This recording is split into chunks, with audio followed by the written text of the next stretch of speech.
What up, family? Arizona sunset. Just so you know, this is my backyard. This is what I see all the time. And I have always been so grateful to the Creator. All right. So, this is a true story I'm about to tell you. And it was brought to the forefront of my memory today.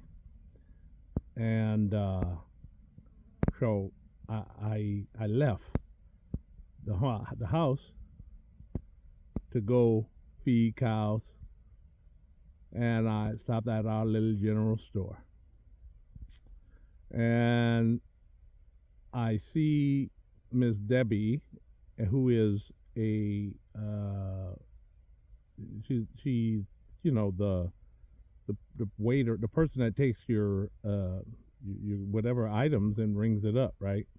I almost want to say receptionist. I don't know why I can't think of the name I want to use. Long story short, Miss Debbie is an older lady. Been working at that general store since I moved here.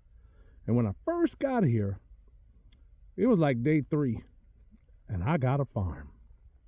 And I'm walking in that store to get something, and she said, "Boy, you're the happiest person I've ever seen in my life."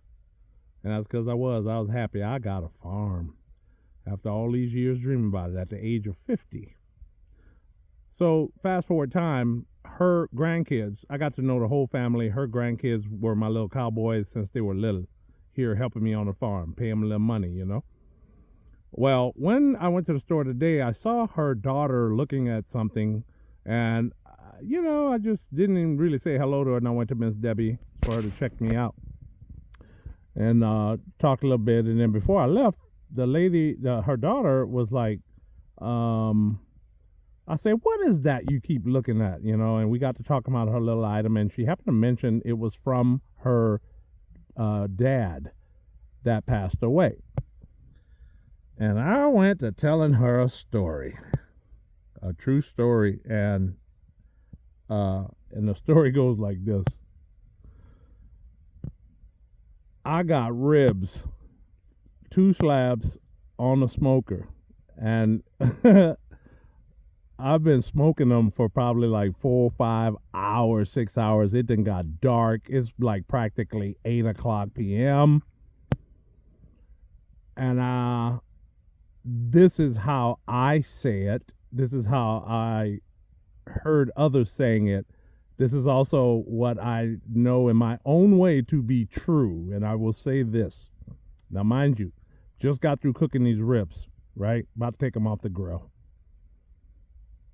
I get 2 slabs to myself. I'm about to feast, like my dad used to say. I'm about to get sick. I'm going to make myself sick.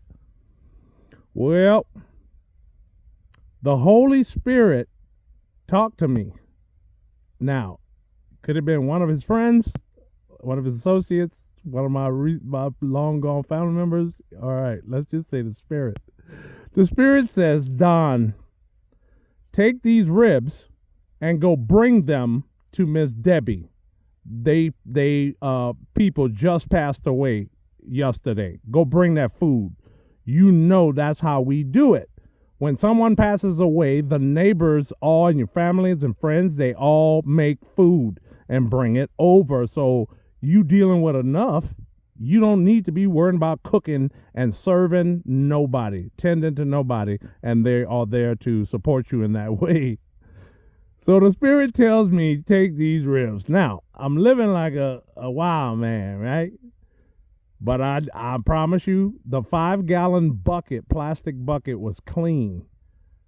And I put all those ribs, I cut them up into 2-bone pieces, put all them ribs, 2 slabs worth, in that 5-gallon bucket and covered it with a towel that probably wasn't that clean. And and I brought them 15-minute drive all the way to their house and said, "Look what I got you." Blah, blah, blah. Sat, talked a little bit, and then I left. Drove another 15 minutes all the way home. I'm back on the farm, middle of nowhere, alone. And guess what I realized? I didn't even taste those ribs. I didn't even take none for myself. I didn't bite one, lick my finger, nothing. And boy, I laughed about that. I think I had like a ham sandwich that night or something. Could probably would have been a can of soup. But anyways, I was laughing of telling that story today. And when I got through feeding the cows, I drive up on the farm, and can't wait to get to this camera and do a video and tell y'all about that story. Bro, that really happened, man. So anyways, love y'all. Love y'all. God bless.